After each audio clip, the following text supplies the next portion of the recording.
est spécialiste en gastronomie forestière. C'est Olivier Galante qui est avec nous autres ce matin. Bonjour, M. Galante. Bonjour. Qu'est-ce que la gastronomie forestière?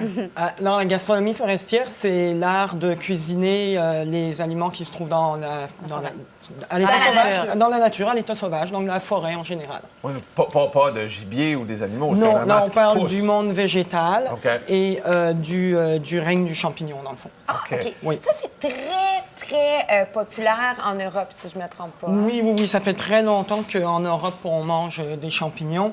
La cueillette aussi, la cueillette, c'est un oui. processus. Ça fait partie de la culture, en quelque sorte, effectivement. Mais depuis quand on cultive des champignons? Ça fait probablement très longtemps qu'on cultive les champignons au niveau oriental. En Occident, il y a une anecdote qui dit que ça a commencé sous Louis XIV. Alors, Louis XIV était un grand amateur de champignons et donc son chef, pour lui plaire encore plus, a essayé de reproduire des champignons, ce qu'on connaît aujourd'hui comme le champignon blanc, le champignon de Paris, en les mettant sur du fumier. Et voilà, ça a marché. Oh my God, OK. Et voilà. Donc, ce serait à peu près à ce moment-là qu'on a commencé à cultiver des champignons.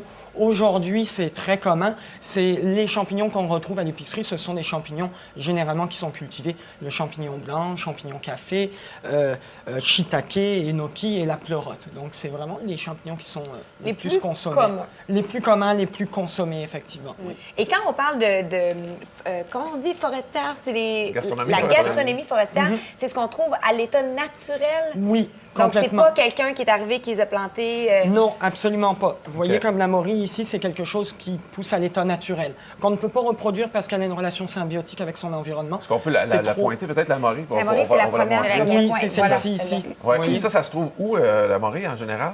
Dans la forêt, ça aime les sols un peu pauvres. Mais ça pousse au sablonneux. Québec? Oui, ça pousse au Québec. Il y en Ouais. a beaucoup. Ça pousse aussi, entre autres, après les feux de forêt.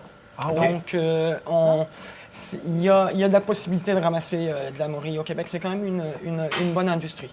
Est-ce que c'est un champignon qui se vend plus cher, par exemple, qu'un champignon blanc? Oui, tout à fait, c'est beaucoup plus cher. Ah ouais, Ouais, hein? hein? Parce que plus rare. Oui, Ce beaucoup qui est plus rare. intéressant avec la morille, dis-moi si je me trompe, ils se vendent séchés, qu'on peut réhydrater. Oui. Et c'est un peu plus facile. Puis je pense que c'est un peu moins cher aussi. C'est un petit peu moins cher. Ça dépend. Un champignon contient 90 d'eau, fait que c'est sûr que le poids réduit à peu près dans la même proportion. Ce qu'il y a, c'est que c'est la meilleure façon de conserver les champignons, la déshydratation, dans le sens où on peut les garder longtemps et après ça, on les réhydrate. Par exemple, ce qui est très important, une morille va être toxique crue. Hein. Ah ouais? Donc, c'est un peu spécial de manger des champignons blancs comme ça crus. C'est une des rares espèces qu'on peut manger crue, dans le fond. Mais la morille va être poison. OK. C'est clair. Poison. Ah oui? On Mortel. mourra peut-être pas, mais c'est Tu vas être ça malade va- en masse. Tu fileras pas. Problème de foie, problème de rein, Oh. en général, sur la plupart des champignons qui sont toxiques, Ah, c'est ouais. pas mal ça Mais les donc, symptômes. si c'est déshydraté, quand on les hydrate, il faut les faire cuire. Faut tout les de faire suite après. cuire, faut les faire cuire. Faut au moins que les champignons, en général, atteignent une température de 50 degrés Celsius pour être consommables. Donc, ça détruit les toxines. Ça a été, Mais- ça a été prouvé scientifiquement. Est-ce qu'il y a des champignons qui ne se vendent pas déshydratés, justement? Qui ne peuvent pas être déshydratés de par leur texture ou... Alors, il y en Moi, a j'en qui ai vont vu être de- moins pas mal de ça. intéressants à déshydrater Ouais. à cause du goût qu'ils vont avoir ou de l'odeur qu'ils vont développer. En règle générale, c'est très intéressant de déshydrater un champignon parce que là, on réduit de 90 puis tout ce qui reste, c'est la matière sèche qui Ouais. est très odorante et qui est très gustative. Ouais. Donc, il y a peu de champignons qu'on ne peut pas déshydrater. Une girole, la chanterelle commune, va être moins bonne déshydratée. OK. Mais non, il n'y a Mais pas... quand même consommable. Donc, il y a le champignon frais, il y a le champignon déshydraté. Y a-t-il d'autres façons de le présenter, le champignon? Je Ben- remarque que vous avez un pot là, dans le milieu de votre assiette. Oui, il y a une nouvelle tendance un peu qui est intéressante, c'est de réduire les champignons déshydratés en poudre. Ah ouais. Ça permet une utilisation un petit peu différente. Par exemple, pour épaissir une sauce à la fin, pour donner un petit punch de goût. Donc, pour vraiment mieux homogénéiser le mélange ou Super le idée, mets ça. qu'on prépare. Mieux... Évidemment, ça aussi, on saupoudre pas ça sur le dessus d'une recette. On l'utilise. on va pour faire- l'utiliser en Ok. cuisson, OK. effectivement. Et la morille, c'est un champignon qui est relativement connu. Vous en avez apporté plusieurs autres.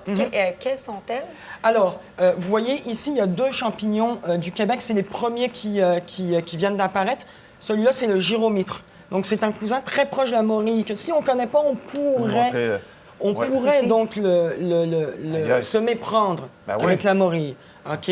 Ce champignon-là a longtemps été consommé en Europe de l'Est. On s'est rendu compte avec des études scientifiques qu'il contient des toxines. Et au bout d'un certain moment, les toxines deviennent trop et ça peut être dangereux. Et vous avez plein de recettes qu'on peut retrouver sur votre site, recette.qc.ca. Recette.qc.ca.